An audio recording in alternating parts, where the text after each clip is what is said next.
Obviously, the first half and the second half for you were dramatically different. Just what changed for you in halftime and what happened in the second half? Just being aggressive. Teammates, Joseph in my ear, he being aggressive, attack the rim. Good things happened when I did that. Was getting to the free throw line. Looks like I took 13 free throws, so that helped a lot. What did you think of the impact that Joseph had and all the threes he was hitting? Um, it was great. I knew he could have it the whole year. He's our best shooter, obviously, as you can see. What you shoot, man? 3 for 6, 50%. That's real good. So we're going to need that down the stretch. He had some really big threes. It got too loud. I had to cover my ears. So, it was good. Well, you guys were down by 17. It was early, but that's a big deficit. It's a pretty good team. What was the mindset at that point, and what do you think keyed the comeback for you guys? You got it, Sean. We knew they were a team that comes out and punches teams in the mouth real early. So, we had to be prepared for that. And I feel like we didn't really show it, but I felt like we were pretty prepared for it to once they get their hits over, it's our time to come right back at them. What do you think about that, Rick? Like he said, coach was emphasizing against Kentucky, against Illinois. They came out early and punched them in the mouth, and they were just playing a catch-up game the whole time. And we obviously did the same, but we just kept fighting, kept pushing, and we just came back. And then you guys, you had a big run to get ahead. I think it was 46-42. They tied it with a dunk. I think it was Ricky, you hit a three to give you guys lead for good. Do you remember that? It was a pretty deep three, as I recall. What do you remember about that shot and just kind of righting the ship there? I didn't really shoot that good tonight, but I just had to keep shooting, and went in. Like you said, we took the lead, and that was just good for us. I need to shoot like Joseph, though. That'd be a lot easier. Yeah, and then I think they were up 34-19. You guys closed the half on a 7-0 run, then opened the half on a 19-8 run. So whatever that adds up to, it was a big run at the end of the half and start of the half. Well, what do you guys think were the key to those? Maybe Joseph, you could take it, then Ricky. I just feel like we were the more prepared team. I felt like we came out prepared to, hit them in the mouth this time instead of them hitting us in the mouth. In the second half, you mean? Yeah, yes, sir. Sorry. What do you think, Ricky? Yeah, the first five out there in the second half really brought it. He started Joseph, obviously, and he did everything he wanted. He knocked down shots. He made good defensive plays, and it was really big for us down the stretch. I know his playing time will increase through conference play. Joseph, I think the most you'd ever played before tonight was 19 minutes, 27 tonight. How are you feeling physically, and when did you know that this was going to be a game you had to play quite a bit? Whenever I hit my first three, I felt like, I might have to play a little bit tonight. Our shots weren't falling in the first half, but, I'm glad that I was able to hit some threes to help us. And Ricky, you mentioned it. You started on the bench in the second half. Did you feel like that maybe, helped you relax? Did it light a fire under you, or how did that maybe impact the way you played once you get on the floor? No, I've been there before throughout my career. Started on the bench my first 2 years, so it really wasn't anything. It was coach's decision. I just had to live with it. Man, I had an attitude, had a positive attitude, watch my teammates eat. Ricky, I think in the stretch in the second half, I think you scored maybe 14 of the team's 20 points over a stretch. Just kind of what got you going, or what kind of switch flipped for you there? Like I said, first half, I wasn't being aggressive, attacking. Like, honestly, just being on the floor, it just seemed like I couldn't get through any gaps without possibly turn it over. But it just seemed more open the second half. Like you said, I was on the bench and I got to watch my teammates play. And I felt like that's really what helped me throughout my career. Got to see people first and then go out there and attack. So that's what it was. What have you thought about your play through 2 league games so far?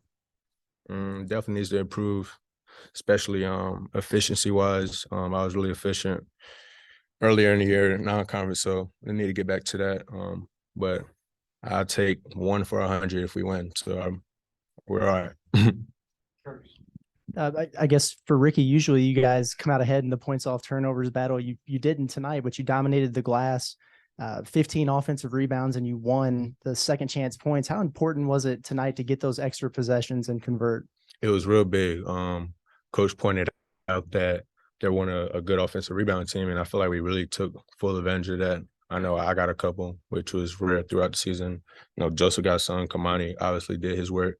So that was real big for us, and it gave us second chances to cap on it. And then obviously TB wasn't able to play tonight, but I'm sure he had this one circled on his calendar against his old team. Was there any added motivation for you guys tonight to kind of go out there and get that one for him? No doubt. I mean, we've been talking about it all year. For TB is old school.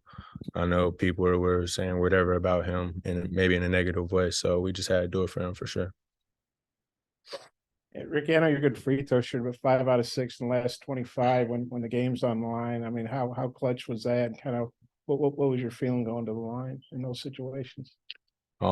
Just felt like I was at practice shooting by myself. I mean, I've done it enough times. My third year in college, I should be hitting free throws. So I practice it all the time, every end of the workout when I'm tired. So it just felt natural.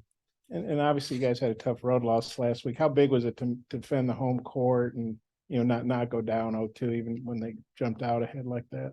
Real big. Like I said, they've been on a crazy stretch. Literally beat 2 ranked teams, and they was trying to get their third. And obviously, they're a real good team, but it was real big for us to cap this off at home for sure. Yeah, Joe's what's your thoughts on that about making sure you get the win at home? We always trying to defend home court. That's what Monty says, but just never want to lose at home, especially in the SEC where you got to go and play hard teams on the road who they also don't lose at home. So you got to get the ones that are considered easier. Auburn got beat tonight, but I think they won 26 in a row at home. You guys got to go there Saturday. What are your thoughts on that? I mean, what'd you learn at LSU that you can take to Auburn? No game's really just the same in the SEC. So I feel like, I don't really know, honestly. I'm first game or second game in the SEC, but I feel like none of the games will be the same. So, you can't really, you just got to like, Ricky, you've obviously played a lot of road games in the Valley. What's your thoughts on, I guess the AAC, sorry. Just like Missouri is a really good team, and they were knocking people off. And we obviously had the home court advantage. They're not going to want us to come in there and take down, like you said, 29 in a row. It's going to be tough if they were a good team or if they weren't, and they are a good team. So every game is going to be tough. Every game is going to be down to the last couple possessions. So we just got to come out with the game plan, which we will figure out tomorrow. Yeah, Joseph, I think a couple of the threes that you hit were transition. They just found you kind of alone in the corner. Are you taught to run to corners in broken floor situations, or are you just, I guess that's just instinctual? Yeah, they really emphasized it a lot whenever we're doing transition drills at practice. They're just like, get to the corner, space the court out. So I have a chance to be able to shoot, or my teammates have a chance to drive it and get a wide open shot either way. Devo had a few turnovers tonight, but 10 boards, 10 points, or 10 points, 5 boards, 5 assists. What'd you think of Devo's all-around game? Sometimes, people turn the ball over. It happens, but, he's always going to play hard. He's always going to pretty much make up for the mistakes that he does make. So, I feel like we all trust him. We all know he's going to do what he's going to do, and we're just here to help him out, basically. Ricky, what'd you think about Devo's stuff or whatever? Me and him looks like we both had 5 turnovers, which I know coach is disappointed in because we're one of the older guys.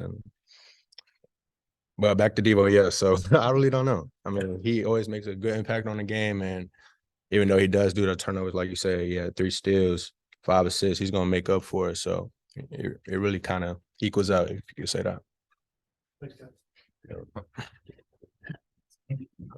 Ricky, it's only 26 in a row home for Auburn. Hey, it's not bad. That's not what you should think, right? It's gonna be good.